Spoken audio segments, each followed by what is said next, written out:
Ekadi Silver Jewelry, a unit of Hamsa Jewels. Call 9100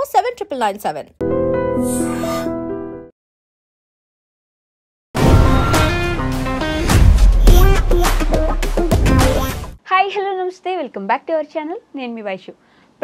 ప్రేమకి ప్రతి ఒక్కరి దగ్గర ఒక్కొక్క అర్థం ఉంటుంది. ఒక్కొక్కరు ఒక్కొక్కలా చెప్తుంటారు కూడా. అసలు ప్రేమ అంటే ఎలా ఉండాలి, ప్రేమ అంటే ఏంటి, ఈ విషయం గురించి మాట్లాడడానికి రిలేషన్షిప్ ల్యాబ్ ప్రోగ్రాంలో విజయ బంగారు గారు ఉన్నారు, motivational speaker and language trainer. మేడంతో మాట్లాడదాం. హలో మ్యామ్, బాగున్నారా? నేను బాగున్నాను మ్యామ్. సో ప్రేమ అనగానే ప్రతి ఒక్కరి దగ్గర ఒక్కొక్క అర్థం ఉంటుంది. అసలు ప్రేమ అంటే ఎలా ఉండాలి, దేన్ని మనం ప్రేమగా కన్సిడర్ చేస్తాం? అసలు ప్రేమ అంటే నా దృష్టిలో నాకు తెలిసినంత మటుకు, నేను కరెక్ట్ అని చెప్పట్లేదు, నాకు తెలిసినంత వరకు అనే కండిషన్ మీదనే చెప్తున్నాను.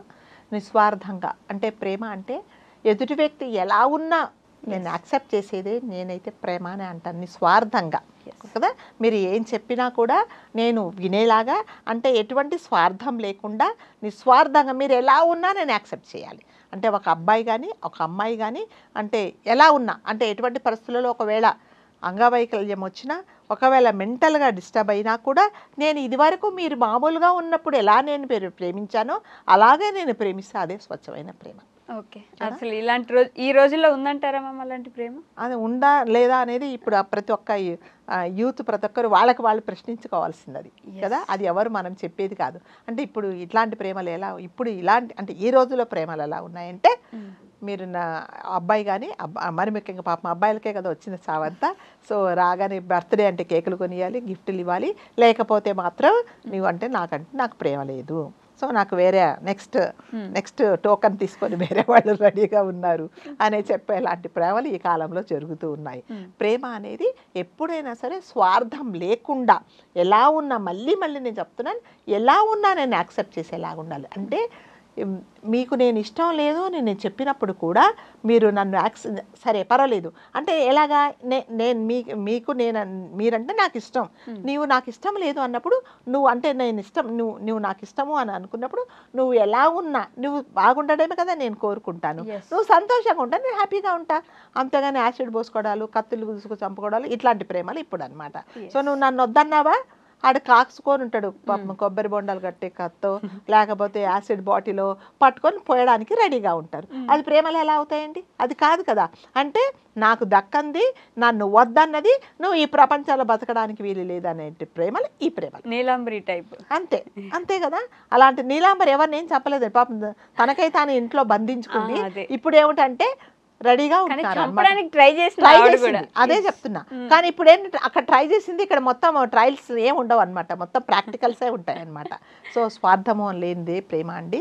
అంటే ఏ ప్రేమ అయినా కూడా, అంటే పెళ్లి చేసుకున్న తర్వాత ఒక భార్య కానీ ఒక భర్త కానీ ఎలా ఉన్నా కూడా, నువ్వు పెళ్ళైన రోజు ఆమెను ఎలా ప్రేమగా చూసుకున్నావో, అతన్ని ఎలా ప్రేమగా చూసుకున్నావో, అతనికి నిజంగా ఎటువంటి పరిస్థితులలో ఒకవేళ జాబ్ పోయినా, ఫైనాన్షియల్గా వీక్ అయినా, లేకపోతే ఇంకా ఫిజికల్గా ఏదైనా కూడా నువ్వు అలాగే యాక్సెప్ట్ చేయాలి.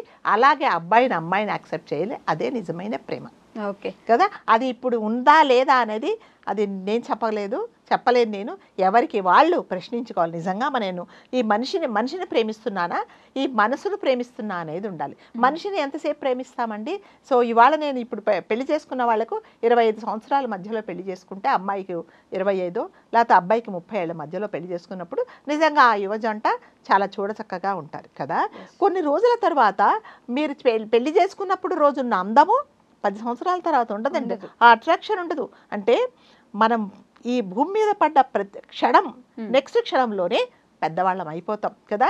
నేను 10-20కి పుట్టాను అంటే 10-21 నిమిషాలకు నాకు 1 నిమిషం ఏజ్ పెరిగిపోయింది. సో కాబట్టి నేను పెళ్లి చేసుకున్నప్పుడు ఉన్న అందచందాలు, ఆ అట్రాక్షన్స్ అవన్నీ ఉండవు. అంటే నీకు 40 సంవత్సరాలు వచ్చినా 50 సంవత్సరాలు వచ్చినా అదే ప్రేమతో ఉండాలంటే అదే నిజమైన ప్రేమ. మనం చాలామందిని పెద్ద వాళ్ళని చూస్తున్నామండి, 70 ఏళ్ళు 80 ఏళ్ళు వాళ్ళని కూడా ఇద్దరు చక్కగా ఆది దంపతుల్లాగా చేతులు పట్టుకొని ఒకరికొకరు తినిపించుకుంటూ, చేత కాకపోతే కూడా కర్రలు పట్టుకొని, గుడ్డివాడైనా కుంటివాడైనా భార్యను చూసుకుంటే భర్తలను చూసాము, భర్తలను చూసుకుంటే భార్యలను చూసాము. ఇప్పట్లాగా నువ్వు చాక్లెట్ కొని లేదు, లేకపోతే నువ్వు ఎవరితోనో ఫోన్ మాట్లాడుతున్నావు, నీ కాంటాక్ట్ లిస్ట్లో ఎవరో అబ్బాయి పేరు పెట్టుకొని అమ్మాయితో మాట్లాడుతున్నావు అని పంచాయతీలు పెట్టేసుకొని అక్కడది ఇంకా మేలు మ్యామ్. ఒక సిచ్యువేషన్ చెప్తాను మీకు. ఒక ఆవిడ ఒక అబ్బాయి ప్రేమించుకుని పెళ్లి చేసుకున్నారు. తర్వాత వద్దనుకుని ఆ అమ్మాయి వదిలేసి వెళ్ళిపోయింది. అప్పుడు బాగానే ఉన్నాడు అతను. తర్వాత ఆమె ఇంకెవరితోనో హ్యాపీగా ఉండేది చూసి తట్టుకోలేక ఆ అమ్మాయి కాళ్ళు నరికేశాడు. కాళ్ళు నరికేశాడు. అదే నేను చెప్తున్నా. అది మరి ప్రేమ ఎలా అవుతుందండి? అది ప్రేమ కాదు కదా. అది ఎంతసేపు వచ్చానంటే ఒక శాడిజం అనమాట. నేను చెప్పినట్టు నువ్వు నా కోసమే ఈ భూమిలో పుట్టావు, ఈ భూమి మీద నువ్వు నన్ను వద్దన్నప్పుడు నువ్వు ఉండకూడదు ఇక్కడికి, నీ టికెట్ కట్ చేస్తానని చెప్తున్నారు. సో అలాంటి ప్రేమలు అనేది అసలు చాలా డేంజర్ అండి. కాకపోతే మీరు అన్నట్టుగా ఏ మనసులో ఏముందో మనకు తెలియదు. సో మనం మనుషులను చూసే ప్రేమిస్తాం, కానీ ఆ మనుషులను చూసి ప్రేమించే టెక్నాలజీ వస్తే చాలా బాగుంటుంది. మనసు చూసి అంటే మైండ్లో ఏం జరుగుతుందో అనే టెక్నాలజీ నిజంగా వస్తే బాగుంటుంది. అప్పుడైనా నిజమైన ప్రేమలు ఏంటో అని తెలుస్తుంది. ప్రేమ అనేది నిజంగా నిస్వార్థంగా ఉండాలి. ఒక మనిషిని ప్రేమించాడు అంటే ఎలా ఉన్నా కూడా, కుంటివాడైనా గుడ్డివాడైనా, అంటే మెంటల్ కండిషన్ లేకపోయినా, చూడడానికి వికారంగా ఉన్నా కూడా పెళ్లి చేసుకునే వాళ్ళు నిజమైన ప్రేమికులు. అంతేగాని అన్నీ బాగుండి పెళ్లి చేసుకొని 4 లక్షల జీతం వస్తుంది, నా కారు ఉంది, 4 బంగ్లాలు ఉన్నాయని పెళ్లి చేసుకొని రేపొద్దున ఆడి కర్మగాలి ఉద్యోగం సాఫ్ట్వేర్లో ఉద్యోగం పోతే ఈఎంఐలు కట్టలేక ఆడి తిప్పలు పడుతుంటే ఇంకా మీ అబ్బాయికి మాకు సంబంధం లేదని తల్లిదండ్రులు మళ్ళీ అదే సలహా ఇచ్చి విడదీసిన వాళ్ళు కూడా చాలామంది ఉన్నారు. అవన్నీ నిజమైన ప్రేమలు కావండి. ప్రేమ అనేది ఎప్పుడు స్వార్థం లేకుండా నిస్వార్థంగా స్వచ్ఛంగా ఉండేదే ప్రేమ. ఆ ప్రేమ ఉందా లేదనేది ప్రతి ఒక్కరు మనం ప్రశ్నించుకోవాలి.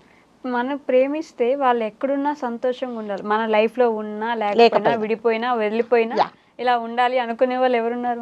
ఎవరు లేరండి. ఎవరన్నా ఉన్నారు అంటే మరి చెప్పలేం, వాళ్ళకు దండం పెట్టాల్సిందే మనం, అంతే. అలాంటి వాళ్ళు ఎవరు లేరు. ఉండొచ్చు, ఎక్కడో ఒక చోట ఉండొచ్చు. వాళ్ళు నిజంగానే చాలా గ్రేట్ పర్సన్స్ అండి. సో అలాని చూసన్నా మిగతా వాళ్ళని నేర్చుకోవాలి. అదే అంటారు కదా, నాది కాంది ఎవరికి కాకూడదని కాళ్ళ రాసే వాళ్ళని మనం ఏమీ అనలేము. ఇప్పుడు ఏమైందంటే పాపం మగవాళ్ళే ఎందుకో మేము సరి సమానం అన్నిట్లో పైకున్నామని ఆడవాళ్ళు కూడా దానికి కూడా జత అయిపోతున్నారు. సో దానికి మనం ఎవరు చేయలేదు. సో ఎవరిని వాళ్ళు ప్రశ్నించుకోవాల్సింది. నిజంగా నిస్వార్థంగా ఉండే ప్రేమ అనేది ఎప్పుడు కూడా ఒక మనిషి చావును, ఒక మనిషి అధస్థితిని ఎప్పుడు కోరుకోదండి. నిస్వార్థంగా ప్రేమించేదే ప్రేమ. Okay ma'am, thank you so much.